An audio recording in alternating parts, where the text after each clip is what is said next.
Bonsoir à tous, bienvenue sur la chaîne de CryptNap, j'espère que vous allez bien. On est aujourd'hui le 2 août 2022, il est midi 23 au moment où je tourne cette vidéo. Aujourd'hui, comme d'habitude, on va parler crypto-monnaie, on va regarder ce qui se passe un peu sur le retracement du Bitcoin, voir si, ben voilà, j'en ai parlé dimanche, c'était attendu. Donc on a bien ce retracement qui est en train de se former. Je vais commencer par le marché trading qui lui est plutôt bullish par rapport au Bitcoin. Voilà, il émet des rebonds un peu plus intéressants, avec notamment bon, voilà, un RSI, un MACD en daily qui est plutôt en accord avec ça. Donc là, on va certainement continuer pour chercher les liquidités et potentiellement aller au premier arrêt qui sera dans la zone de rechargement de short, pardon, puisqu'on est en train de traverser le premier arrêt, qui sera la zone à craindre, surtout qu'on reviendra par ici sûrement pour la fin août, et ça voudrait dire que bah, potentiellement, dans l'autre sens, ça risque de piquer fort. Du côté du Bitcoin, bon, je parle pas du Nasdaq et voilà, ils font de toute façon l'effet inverse. Pour l'instant, on est sur un V-top, hein, on n'a pas vraiment un scénario en M, donc on aura probablement un retour de haussier au niveau du dollar. Quand, c'est la question, mais on reviendra certainement au niveau du dollar, voilà, et sûrement, ben, voilà, effacer un peu les liquidités qui se trouvent ici, donc au niveau des 108 dollars, avant de faire une chute si on doit avoir chute, et de repump si on doit avoir un pump tout simplement. Niveau du Bitcoin, du coup, comme je le disais dimanche, on a une div daily qui est en train de se former.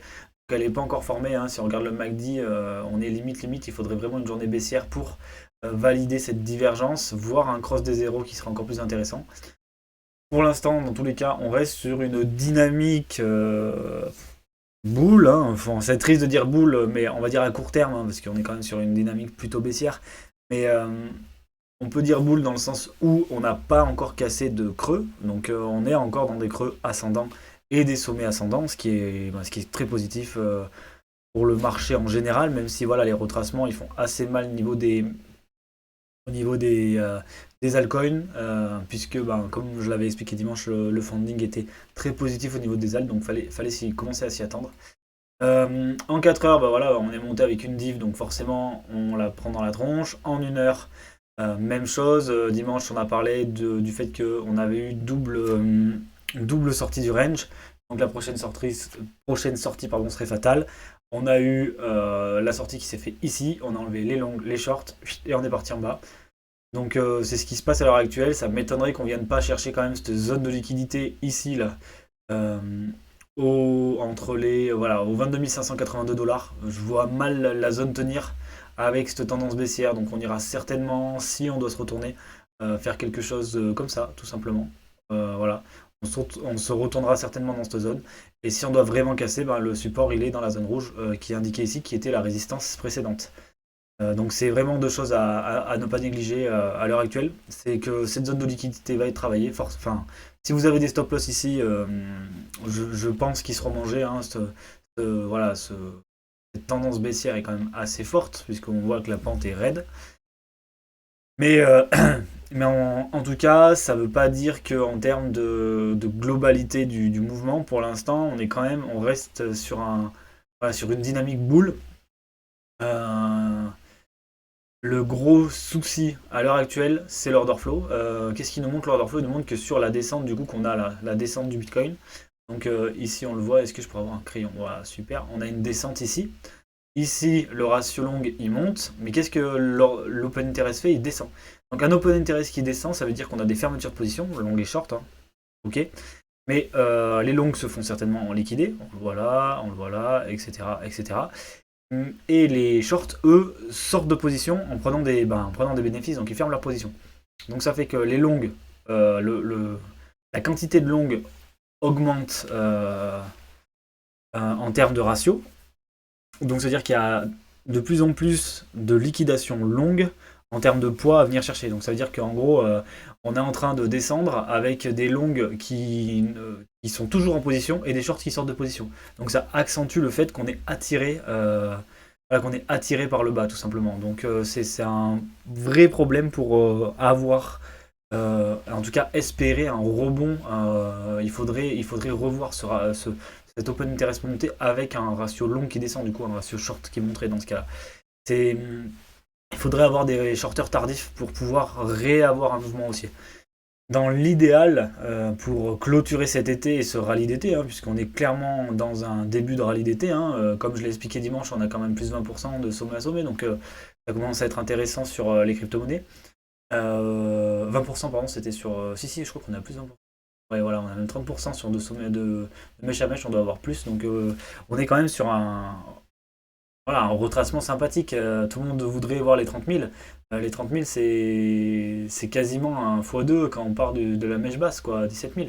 Donc on est quand même là sur une potentielle hausse qui est assez intéressante pour l'été, sachant qu'il n'y a pas de professionnels. Dans, dans l'idéal, moi, ce que j'aimerais beaucoup voir et ce que j'espère voir, ça serait quelque chose comme ça. Donc là, on va manger les liquidités. Après, où est-ce qu'on va s'arrêter? Donc là, il y aura un travail qui va se faire comme ça, hein. On ne sait pas. Revenir ici, taper la zone idéalement de résistance. Et là, par contre, on risque d'avoir un... Donc la question, c'est est-ce qu'on s'arrêtera ici? Parce que ici, tout le monde aura très peur qu'on aille en bas et se fera éclater. Ou est-ce qu'on fera hop là? Et que là, quand on aura mangé les liquidations, on pourra commencer à avoir un début de retournement. Donc voilà, c'est vraiment un scénario que moi j'imagine. C'est vraiment de l'imaginaire pur, là, c'est de la spéculation pure, aucune preuve, zéro, rien. C'est juste voilà, de ce que moi j'attends. Et dans ce cas-là, on aurait du coup quelque chose comme ça, une respiration du MACD et une remontée avec une accentuation de la divergence. Donc c'est-à-dire qu'on continuerait à faire un plus haut niveau du prix et qu'on ne ferait pas de plus haut niveau du MACD. Et ça serait, voilà, ça serait important entre guillemets pour avoir ce retracement fort qui viendrait manger toutes les liquidités parce que là on en a accumulé un paquet, hein. Côté long là, il y a des mecs qui sont là et qui sont en mode ouh ça pump, je suis bien. Donc il y a pas mal de liquidations à venir chercher et c'est pour ça que souvent ce qu'on appelle voilà, un flag ascendant quoi. Pourquoi ça casse vers le bas? Ben, tout simplement, je ne sais pas si j'en ai déjà parlé ici, mais euh, pourquoi ça casse vers le bas, un bear flag comme ça? C'est simple, c'est parce que vous avez un flag comme ça, d'accord? Donc là, on fait comme ça. Qu'est-ce qui se passe quand on fait ça? Et bien quand on fait ça, on mange les liquidités des shorters, donc il n'y a pas de liquidation au niveau des shorters. Mais par contre, ici là, et ben, on accumule des liquidations longues. Et donc du coup, boum, on vient les casser pour manger les liquidités des longues. C'est comme ça que ça marche en fait. C'est pour ça que souvent on dit que c'est plutôt une figure de continuation baissière, ce genre de figure. Voilà. C'est juste un petit aparté sur la partie analyse technique. Et du coup, voilà, il faut comprendre l'analyse. En fait, si on comprend un peu le graphique, on comprend pourquoi les sorties sont plutôt baissières et pas haussières, quoi. Voilà, donc du coup, voilà, ce à quoi je m'attends, ça serait quelque chose comme ça, mais bon, pour l'instant, on en est loin, hein. On est vraiment très loin d'un scénario comme celui-ci. Je vais continuer, je pense, à faire demi-tour, ça serait pas mal. On est vraiment d'un scénario comme celui-ci, donc je suis allé là-haut. Ok, d'accord, je vais pas y arriver. Euh, donc le plus important, c'est de se dire quelles sont mes limites, en fait. Qu'est-ce qui me permet de me dire que on est encore dans une situation où je peux faire un retournement? Et ben en 1 heure, il faudrait voir quelque chose de plutôt bullish, comme on a fait ici, hein. Regardez ce qu'on a fait, on a cassé cette trendline, mais d'une force, voilà, ça a été net. Donc il faudrait voir quelque chose de pareil, sachant qu'en plus on est plus proche de la trendline. Donc dans l'idéal, on aurait quelque chose ici, tac, on glisserait certainement un peu dessus. Et voilà, et un petit retournement qui nous annoncerait, je vais aller casser ce sommet, ou au moins revenir dans cette zone-là, qui est une grosse zone, comme on le voit ici, de résistance, d'accord? Donc voilà, c'est ce qu'on cherche à voir en 1 heure. Et en parallèle, il faudra bien regarder l'order flow, et pas que ça continue à monter en flèche comme ça au niveau du ratio long. Côté Ether à l'heure actuelle, on a exactement la même chose, sauf que lui, il a mangé ses liquidités. Et vous voyez, il l'a très bien fait, il a mangé, il a retest, il est reparti. C'est-à-dire qu'ici, on avait une grosse zone quand même qui était défendue, on la casse, on la reteste et on repart. Donc c'est vraiment baissier, on le voit sur le RSI, il n'y a rien à dire, hein. Ça continue de dump, on a potentiellement ici enfin une divergence qui se met en place. Donc voilà, pour l'instant on n'en avait pas trop dernièrement là, donc là potentiellement le RSI 1 heure commence un petit peu à diverger. En 4 heures on est juste sur un retracement quoi, tout simplement, donc il va falloir faire attention. Parce que les shorters sont en train de mettre quand même ouais, il y a quand même beaucoup de force qui est mis en place par rapport à ici, donc à voir comment ça va se passer pour la suite. Niveau Ether, du coup, on a pas mal liquidé, on le voit ici, hein. Voilà, vous voyez, on a cassé, donc ça, ici, c'est exactement là, donc c'est cette mèche qui casse, je vais mettre en 1 heure pour que vous voyez mieux, donc ce moment-là qui casse les liquidations qui étaient là, et du coup, on voit le pic de liquidation qui se met en place ici, donc voilà, ça correspond.